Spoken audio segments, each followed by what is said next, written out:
Hello बच्चों, मेरा नाम रवि रंजन है और मैं एक इलेक्ट्रिकल इंजीनियर हूँ। और आज मैं आपको system of particles and rotational motion physics के चैप्टर का एक सेंटर ऑफ मास पे न्यूमेरिकल कराने वाला हूँ।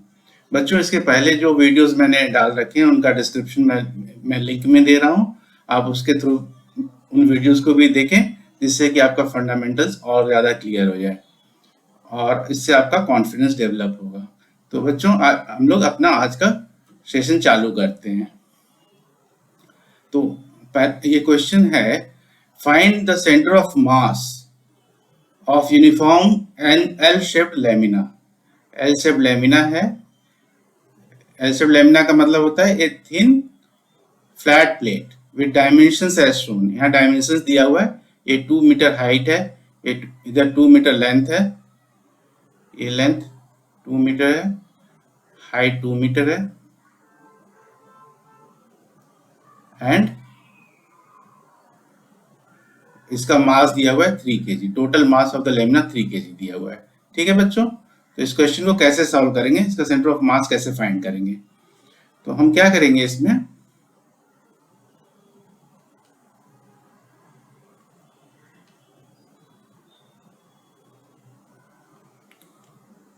इस लाइन को इधर एक्सटेंड कर देंगे, ठीक है, और इस लाइन को इस साइड में एक्सटेंड करेंगे।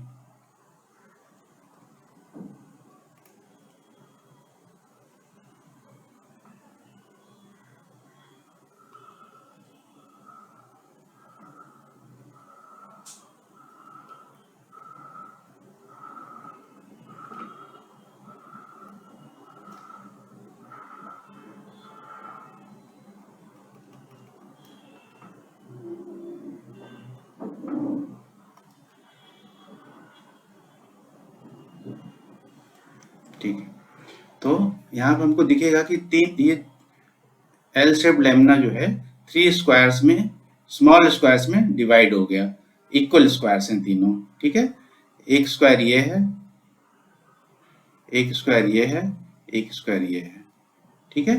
तो यहाँ पर हमको दिया हुआ है टोटल मास इस लेमिना का 3 kg। ये दिया हुआ है 3 kg मास। तो जब 3 पार्ट्स इक्वल पार्ट्स में डिवाइड हो गया तो 1 पार्ट का वेट मास कितना हो जाएगा? 3 kg by 3 is equal to 1 kg।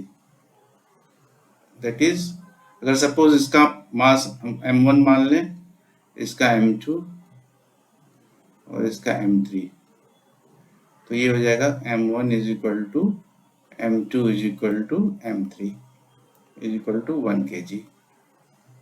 1 kg, ठीक है। Each and every part will be, square will be of 1 kg mass. Now हमको इसका सेंटर ऑफ मास निकालना है। तो सबसे पहला स्टेप क्या लेते हैं हम लोग? एक्स कोऑर्डिनेट ले लेते हैं और वाई कोऑर्डिनेट ले लेते हैं। जब वाई कोऑर्डिनेट हो जाएगा और यहाँ पे जो है वो ओरिजिन हो जाएगा इस पॉइंट पे, ठीक है। इसका कोऑर्डिनेट क्या रहेगा? 0 0।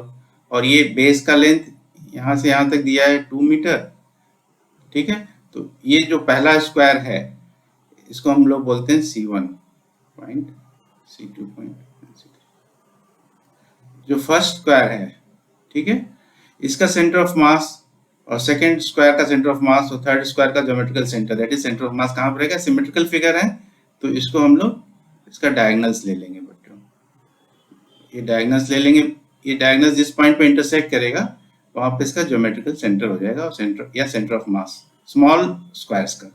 इसका डायगोनल ले लिया, इसका ले लिया, इसका ले लिया, इसका ले लिया, ठीक है। कोई स्क्वायर है ऐसा, दिस इज सिमेट्रिकल फिगर। कैसा है ये?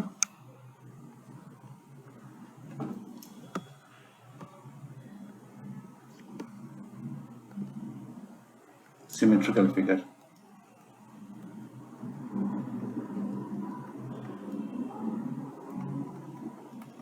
Symmetrical shape. इसका सेंटर ऑफ मास रहता है इसका डायगोनल और इसका डायगोनल जिस पॉइंट पर, पॉइंट ऑफ इंटरसेक्शन पे, पॉइंट ऑफ इंटरसेक्शन पे ठीक है, यहाँ पे सेंटर ऑफ मास रहता है।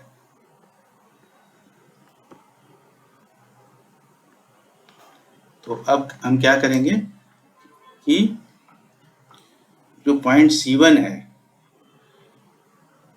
ठीक है, C2 और C3 इनका कोऑर्डिनेट्स निकाल लेंगे। एक्स एक्सिस पर इनके लोकेशंस क्या हैं और वाई एक्सिस पे इनके लोकेशंस क्या हैं। एक्स एक्सिस पे और वाई एक्सिस पे, ठीक है।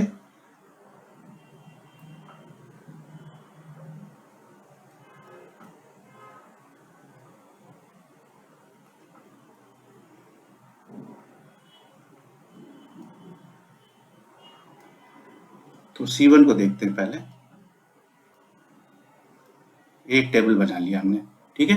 C1 को देखो, C1 एक्स एक्सिस पे यहाँ से यहाँ तक पूरा ये 2 मीटर है, तो एक स्क्वायर का लेंथ हो जाएगा, ये लेंथ हो जाएगा 1 मीटर यहाँ से यहाँ तक, और यहाँ से यहाँ तक लेंथ हो जाएगा 1 मीटर, ठीक है। इसी तरह से ये हाइट यहाँ से यहाँ तक हो जाएगी 1 मीटर, और ये हाइट हो जाएगी बाकी की, यहाँ से यहाँ तक की हाइट 1 मीटर हो जाएगी, ठीक है, 1 मीटर। तो C1 का एक्स एक्सिस पे लोकेशन क्या रहेगा, 1 इसका बेस है स्क्वायर का, तो इसका C1 का पोजीशन रहेगा हाफ पे, ठीक है। एक्स एक्सिस पे ये हाफ पोजीशन पे रहेगा। इसी तरह से C2 कहाँ पे रहेगा, C2 रहेगा ये 1 पूरा इस स्क्वायर का 1 प्लस हाफ, तो 1 प्लस हाफ कितना होता है, 2 प्लस 1 इज इक्वल टू 3/2। तो ये कितना हो जाएगा, C2 की एक्स एक्सिस पे कोऑर्डिनेट 3/2, और हम लोग C3 का लेंगे, C3 भी एक्स एक्सिस पे अगर हम लोग देखेंगे इसको, तो यहाँ से यहाँ तक का डिस्टेंस इसका कितना है, 1/2 है, 1/2। तो हमने क्या किया है, बेसिकली यहाँ पे एक्स कोऑर्डिनेट्स तीनों C1 C2 C3 geometrical centres के फाइंड अप कर लिए। ये हो गया x1, ये हो गया x2 और ये हो गया x3, ठीक है। अब इसी तरह से y कोऑर्डिनेट्स लेंगे हम लोग।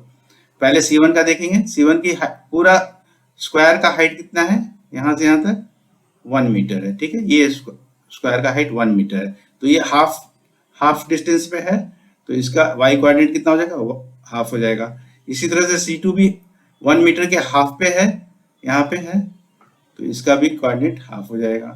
और C3 जो है वो देखो बच्चों, यहाँ पे ये 1 मीटर है और ये C3 हाफ मीटर और है एक्स्ट्रा, तो ये कितना हो जाएगा, 1 प्लस हाफ 3/2 मीटर पे।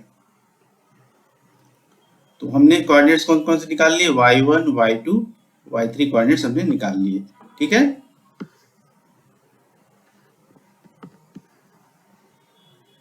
अब हम क्या करेंगे, कार्टेशियन के फॉर्मूला यूज करेंगे। एक्स एक्सिस पे कार्टेशियन का फॉर्मूला क्या होता है, XCM is equal to M1 x1 plus M2 x2 plus M3 x3, ठीक है। 3 मासेस है, 3, तो हम लोग M1 M2 M3 तक जाएंगे, और नीचे divided by M1 plus M2 plus M3 होता है, ठीक है। तो M1 की वैल्यू कितनी है, M1 is equal to M2 is equal to M3 is equal to 1 kg, ठीक है। तो M1 की वैल्यू 1 है, x1 की वैल्यू कितनी है, 1/2 इंटू 1/2 प्लस M2 की वैल्यू कितनी है, 1 है, इंटू x2 की वैल्यू कितनी है, 3/2 है, प्लस M3 की वैल्यू कितनी है, 1 है, 1 kg, इंटू x3 की वैल्यू कितनी है, 1/2, ठीक है, divide by 1 plus 1 plus 1, this is equal to 1/2 plus 3/2 plus 1/2 upon 3, ठीक है। अब ऊपर से सॉल्व करेंगे इसको,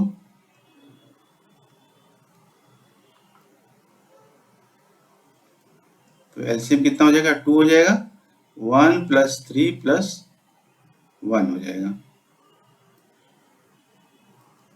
और ये 3 नीचे आ जाएगा इंटू 3, तो ऊपर क्या आ जाएगा, 1 plus 3 plus 1 upon 6 is equal to 5/6 metre.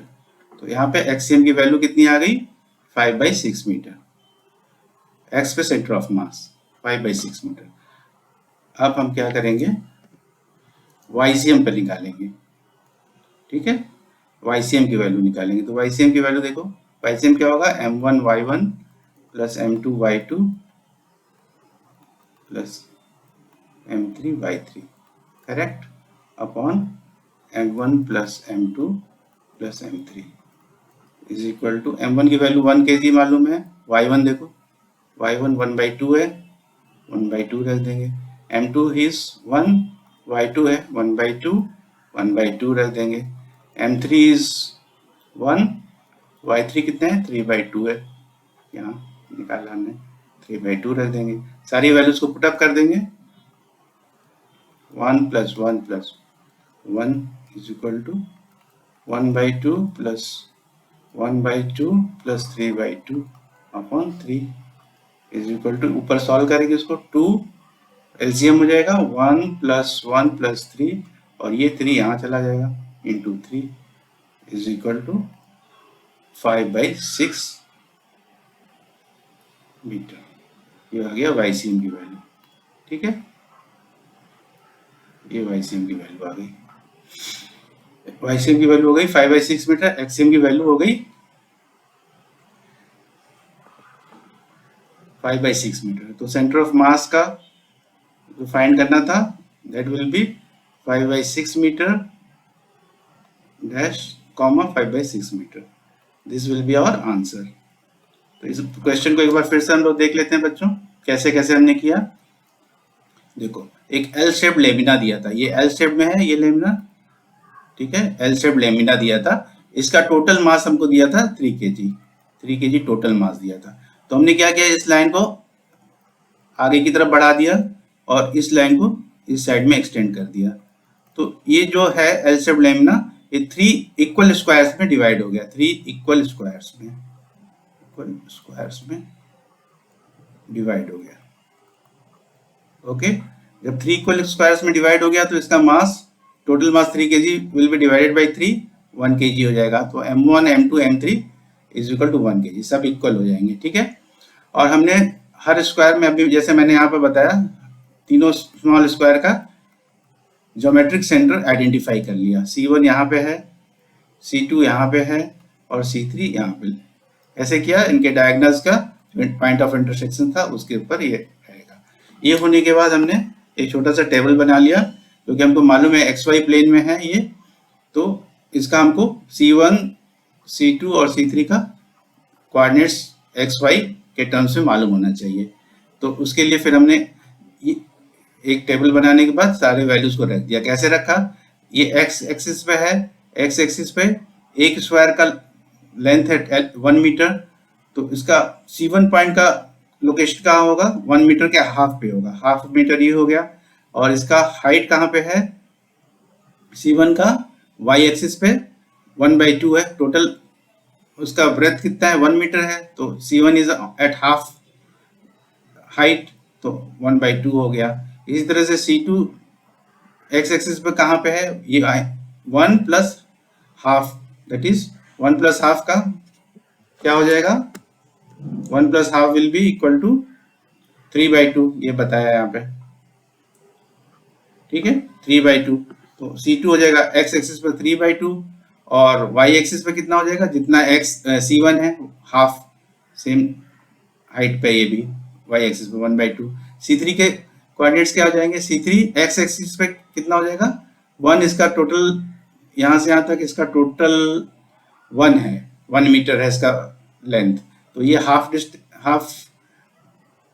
Length पे है, तो C3 हो जाएगा यहाँ पे 1/2, ठीक है। और C3 हो जाएगा यहाँ पे 1/2 x3 के टर्म्स में, और y के टर्म्स में हो जाएगा यहाँ 1 मीटर, अब एक स्क्वायर का total height plus half height of अपना स्क्वायर का खुद का उसका, ये 1 मीटर प्लस हाफ मीटर, तो 1 प्लस हाफ कितना हो जाता है, 3/2 हो जाता है, तो ये 3/2 हो जाएगा। अब सारी वैल्यूज हमको मालूम हो गई, इस इक्वेशन में हम पुटअप करेंगे सेंटर ऑफ मास कार्टेशियन में सेंटर ऑफ COM का फॉर्मूला जो होता है एक्सीएम होता है m1 x1 m2 x2 plus m3 x3 upon m1 plus m2 plus m3, और YCM होता है m1 y1 m2 y2 m3 y3 upon m1 plus m2 plus m3। ठीक है, इसमें वैल्यूज को हमने पुट किया तो हमारा सेंटर ऑफ मास आ गया सॉल्व करने के बाद 5/6 मीटर 5/6 मीटर। अब हम देखते हैं 5/6 को अगर डिवाइड करते हैं, पॉइंट में वैल्यू निकालते हैं तो 0.833 आ जाता है। ठीक है, तो कोऑर्डिनेट हो जाएगा 0.833 मीटर और 0.833 means just less than 1 metre, दोनों, ये भी 1 से लेस है, ये भी 1 से लेस है। तो फिगर में देखते हैं कि कहाँ पे रहेगा एग्जैक्टली सेंटर ऑफ मास। देखो ये पूरा का पूरा इस स्क्वायर का ब्रेथ 1 मीटर है, तो 0.83, तो इससे जस्ट थोड़ा कम रहेगा एक्स एक्सिस पे, 1 से थोड़ा सा कम, और वाई पे भी ये हाइट इसका है 1 मीटर टोटल। ठीक है, तो इससे थोड़ा सा कम यहाँ पे, तो एक्स एक्सिस पे 0.8 और वाई एक्सिस पे 0.833, तो this point will be approximately centre of mass. Visually भी हम देख सकते हैं कि नीचे की साइड में दो स्क्वायर हैं, ठीक है, इक्वल स्क्वायर हैं दो, ये, तो इनका वेट होगा 1 + 1 2 kg नीचे की साइड में, तो ये नीचे की साइड में हो गया, दोनों स्क्वायर के इस एक्सिस के नीचे आएगा सेंटर ऑफ मास कहीं पे, क्योंकि ज्यादा वेट नीचे है। इसी तरह से जब हम वाई एक्सिस पे देखते हैं तो इस साइड में हमको दो स्क्वायर दिख रहे हैं, देखो इस साइड में 1 और + 1 kg के दो स्क्वायर्स हैं ये, तो इसका वाई एक्सिस पे सेंटर ऑफ मास कहाँ आएगा, इस लाइन के लेफ्ट साइड में आएगा जस्ट, तो सेंटर ऑफ मास की पोजीशन ये हो गई, एक्स एक्सिस पर वाई एक्सिस पे 5/6 मीटर 5/6 मीटर। तो इस क्वेश्चन को हमने सॉल्व कर दिया using the formula of Cartesian coordinates. तो बच्चों इस क्वेश्चन को आप लोग एक बार वापस से करेंगे और इसका सोल्यूशन निकालेंगे, और इस तरह के और भी जो क्वेश्चंस हैं उनको करेंगे। इसके साथ आज का क्लास हम यहाँ पे समाप्त करते हैं। एक बार फिर से मैं आपको बता देना चाहता हूँ कि डिस्क्रिप्शन में मेरे बाकी चैनल्स के लिंक दिए हुए हैं, उसको वहाँ से आप देख लें, जिसमें काफ़ी डिटेल में मैंने क्वेश्चंस और उसके थ्योरी बता रखी है। इसके अलावा आप इस चैनल को सब्सक्राइब भी कर लें, शेयर करें और लाइक कर दें। ठीक है बच्चों, थैंक यू वेरी मच।